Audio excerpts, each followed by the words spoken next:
노인 취급. 우리 선생님 중에서는 노인이 딱 한 분 계시죠? 영어 선생님밖에 안 계세요. 그분만 노인이시고, 여러분 잘 모르죠? 멀리 있으니까. 솔직히 비밀인데, 선생님 옆에 가면 냄새 나요. 알죠? 그 냄새 나는 거. 심하게 나요.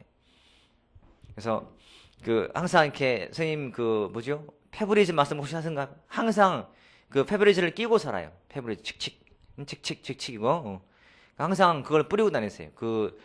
나이 드신 분한테 나오는 냄새 있죠? 그거 없애려고. 이런 말 혹시라도 선생님한테 메일로 보내서 현경 선생님께서 이런 말씀 하셨다고 하면 안 돼요. 안 돼. 선생님이 또 안 볼지 모르잖아요. 아침에도 보고 왔는데 힘들다고 맨날 힘들다면서 술은 꼭 드세요 또. 자, 볼게요. 행태론 볼게요. 행태론. 자, 행태론은 일단은 굉장히 중요한 거예요. 행태론은 다른 거에 비해서 중요한 편인데 말 그대로 행태를 연구하는 이론이 여기 볼까요? 자, 행태론에서는 연구 대상이 뭐냐면 행태고, 행태라는 것은 인간들의 겉으로 보이는 모습이 있어요. 자, 우리가 외면적인 모습을 보통 여기서는 행태라고 부르는 반면에 여기 잠깐 보시면 이 현상학에서 하는 연구 대상은 행위라는 것인데, 행위 또는 행동인데요. 행동에서 구분을 해요. 연구할 때. 자, 액션을 행위 또는 행동이라고 번역을 하고 behavior를 행태라고 하는데 영어상으로 말하면 자, 여기서 보는 이 행위라는 의미하고 행태주의가 보는 행태는 다르지만 평소에 우리가 하는 말은 똑같아요. 너 행동이 왜 그래? 너 행태가 왜 그래? 너 행동 왜 그래? 다 똑같은 말. 근데 의미상만 다르게 부여하는 거죠. 일단. 그래서 일단은 두 개 비교할 경우에 행태론이 행위를 연구했고 현상학이 행태를 연구했다 그러면 틀려요. 그것만 틀리고 다른 말 할 때 그냥 행태론에서는 객관적인 행위를 연구했다. 그럼 맞는 말이에요. 그러니까 하나만 가지고 말할 때는 그게 큰 차이가 없지만 비교할 때만 의미가 있는 거죠. 비교할 때는. 자, 보시면 이런 차이예요. 자, 행태론자들은 지금 겉으로 보이는 모습이 있다면 자, 이때 말한 행태가 뭐라 했죠? 객관적인 모습이죠. 외면적으로 우리가 볼 수 있는 모습이 행태라고 봐서 행태론자들은 겉으로 보이는 모습만을 연구해요. 현재 여기서 이게 만약에 A고 이게 B라 친다면 행태론자들이 연구하는 것은 연구하는 대상은 뭘까요? A죠, A. 자, A라는 것은 그 사람이 바깥으로 보이는 모습을 말해요, 모습. 현재의 모습은 어떤 모습인가요? 뭔가 뛰는 모습이죠. 달리는 모습. 행태론자들은 달린다라고 연구를 하는 거예요. 이 B라는 것은 뭐냐면은 이 사람의 지금 생각을 말해요, 생각. 이 사람의 지금 달리는다 의도가 있겠죠. 달리는 의도, 왜 뛰는지에 대해서. 그렇죠? 자, 행태론자들은 우리 사이먼이 대표이듯이 있는 것만을 봐요. 그러니까 가치와 사실 중에서 있는 것만을 연구한다. 왜냐하면 검증 가능한 것은 뭐밖에 없으니까요. 사실밖에 없으니까. 그래서 항상 이거 나오면 먼저 같이 기억할 것도 사이먼이 나오죠. 사이먼의 논리 실증주의를 기억하시고 논리 실증주의. 자, 실제 경험적으로 검증을 하기 위해서는 가치와 사실을 구분할 필요가 있다 없다. 있는 거죠. 가치와 사실을 구분해야죠. 구분하고 이 중에서 가치는 연구의 대상에서 넣는다 뺀다 뺀다이죠. 그래서 가치는 중립에 둬요. 가치를 지향한다 아니면 지양한다 지향한다. 항상 있는 것 사실만 연구한다 라고 하죠. 왜냐하면 가치는 검증 안 되잖아요. 여기 다시 보시면 현재 이 사람이 달린다는 모습을 연구하는 것이죠. 왜? 달리는 모습은 사실이니까. 사실. 그런데 이 사람이 왜 달릴지 의도는 알 수 있다 없다? 없다라고 봐요. 그래서 처음부터 행태론자들은 검증 가능한 것만 보기 때문에 겉으로 보이는 모습인 외면 또는 행태만 본다고 보지만 저 현상학은 달라요. 현상학은 기본적으로 연구의 대상이 뭐냐면 의도를 알아보자는 거죠. 모든 사람들의 행동에는 의도가 있다. 그 의도를 알아보자 라고 해서 여기서는 그러면 현상학자들이 연구하는 대상은 뭐예요? B죠. B. 이 의도. 그 사람이 왜 달리는지, 건강을 위해서 뛰는 것인지 아니면 추워서인지 급해서인지 분명히 의도가 있다. 모든 사람의 행동에는 의도가 있으니 그 의도를 연구하는 것이 의미 있다라고 봐서 현상학자들은 의도 있는 행위를 보면서 의도를 알아보자는 것이고 행태론자들은 의도는 우리가 검증할 수가 없다. 그래서 눈에 보이는 것만 연구하자라고 보는 거예요. 이게 차이가 있죠.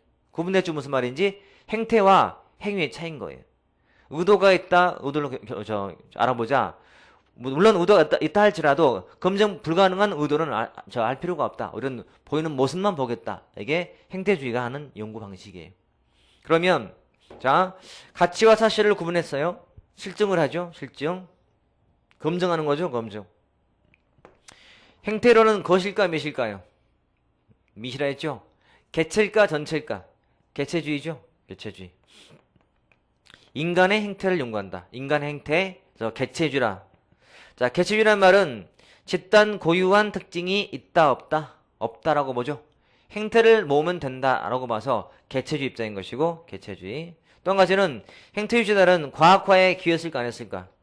기여했겠죠. 실증. 이게 바로 과학이죠. 과학화에 기여했다라고 해요. 그건 공헌한 점이자 특징이죠. 사실 과학이란 말과 요 계량화란 말은 유사한 말이죠. 계량화. 자, 과학이 나오면 다 계량화라 보시면 돼. 과학, 계량화. 자, 과학은 재생 가능하다 했죠. 따라서 규칙성을 찾는 거죠. 규칙성. 자, 그래서 행태주의의 특징 중에서 규칙성이라든지 과학화, 개체가 다 유사하게 나와요. 또 한 가지는 자, 행태주의에서는 요 사회현상하고요. 사회현상과 자연현상을 동일시해요. 사회현상과 자연현상을 동일시해 가면서 동일시 같다고 보고 방법도 똑같은 방식일지 동일한 방법을 통해서 연구를 하려고 해요. 무슨 말이냐면 여러분 자연현상은 그 인과관계가 명확해요? 불명확해요? 명확한 거죠. 그러니까 왜 눈이 오는지 왜 추운지가 과학적으로 분석이 돼요. 데이터가 있잖아요. 뭐 기압이 만나서 찬 공기와 더운 공기가 만나서 비가 오든지 뭐 눈 오든지 이런 식으로 그러니까 모든 자연현상은 인과성이 있다는 거죠. 사실은 사회현상 굉장히 복잡해서 어떤 결과에는 어떤 게 원인인지가 불분명할 때가 굉장히 많아요. 근데 행토론자들은 사회현상도 반드시 원인이 있다. 그래서 원인과 결과 파악이 가능하다라고 보고 모든 사회현상에도 이렇게 이 자연현상처럼 실증주의 방식을 대고서 연구하는 거죠. 이 방식 갖다가. 그러니까 실제는 검증 안 될 게 많아도 이렇게 한다는 거죠. 시도상. 이게 특징이라면 한계도 있다, 여러분. 행토론자들은 일단은 연구의 범위가 넓어요, 좁아요? 좀 좁죠. 왜? 있는 것만 보잖아요. 있는 것만. 그리고 있는 것만 본다는 말은 변화를 기대할 수 있다, 없다. 변화. 기대할 수가 없죠. 여러분 항상 가치가 개입되어야만 변화가 생겨요. 여러분도 나는 게으르다는 것이 하나의 사실이라면 게으르다는 사실에 멈추면 변화가 없어요. 나는 게을러서는 안 되겠다라고 하는 식의 뭔가 가치, 주관적인 평가가 있어야만 사람은 변화하는 거거든요. 그래서 항상 이 행태론자들은 연구의 범위가 좁고 그다음에 지나치게 보수주의라는 비판을 받아요. 보수적이다. 진보주의가 아니라 보수라고 불러. 보수. 있는 것만 보는 거니까. 변화를 좀 약간 알지 못하는 거라서. 이게 단점으로 보는 거죠. 자, 책을 보시면요. 자, 의 보시면 의에서 이제 그 2번처럼 이번에 두 번째 일단 중간에 법칙과 규칙이 있다. 이를 이제 경험적, 계량적, 실증주의로 검증해보자. 이런 내용이죠. 내용. 그리고 당연히 저 위 1번은 행태, 관찰 가능한 외면적인 행태의 연구에 초점을 두고 현상을 연구하는 방식이다. 오른쪽에 보시면 자, 전제에서는 2번처럼 같이 사실 분리하죠. 먼저 나오지만 3번 밑줄 사회현상을 자연현상과 동일시한다는 거. 그래서 똑같은 방식을 취한다는 거죠. 자, 특징이 중요하죠. 행태론 일단 별 2개짜리고요. 별 2개 쳐놓으시고 그 중에서 제일 중요한 부분은 특징이죠. 이 앞에다가 당구장표 쳐시면 돼요. 당구장표. 특징. 가치와 사실 분리했죠. 그래서 가치는 중립에 두었죠. 계량화를 중시하죠. 과학. 계량. 넘겨보시면 실증주의를 취한다 했죠. 실증주의. 그 다음에 규칙성을 찾는 거죠. 개체주의고 그리고 8번 주의하시고 태도나 의견과 개성이 행태에 포함된다라고 봐요. 우리가 비록 겉으로 보이는 모습일지라도 그 사람의 모습에는 그 사람의 태도가 묻어있다 안 묻어있다 묻어있는 거죠. 개성이 묻어있는 거죠. 그런 뜻이. 그래서 우리가 질문했을 때 그 사람의 어떤 그 태도가 행태에 있다라고 믿는 것이고 이게 이제 특징이다. 자, 공허는 과학한 것이고 한계는 연구의 대상과 범위가 제약됐다는 점과 실제 가치 판단을 배제하는 것 자체가 문제가 있다고 보는 거죠. 여러분 실제 연구할 때 가치를 빼고 할 수 있을까? 연구를 할 수 없는 거죠. 이 자체가 현실성이 없다라고 보는 거죠. 그리고 보수주의라는 거. 보수주의. 넘겨보시면 자, 항상 폐쇄 체제란 말은 늘 나오는 단점이에요. 폐쇄 체제라는 점. 폐쇄 체제. 그리고 지나치게 도구 같은 방법에 입장한다. 실체, 본질을 파악하기보다 여기 볼까요?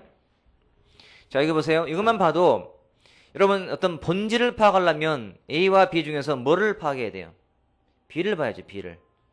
그 사람의 몸속에 있는 걸 봐야 진정한 의도를 알아야만 진정한 뭐가 파악이 될 텐데 항상 토론자들은 이런 본질보다는 방법상 실증만 추구하다 보니까 겉으로 보이는 것만 연구한단 말이죠. 보이는 것만. 이걸 한계로 보는 거죠. 겉으로 것만.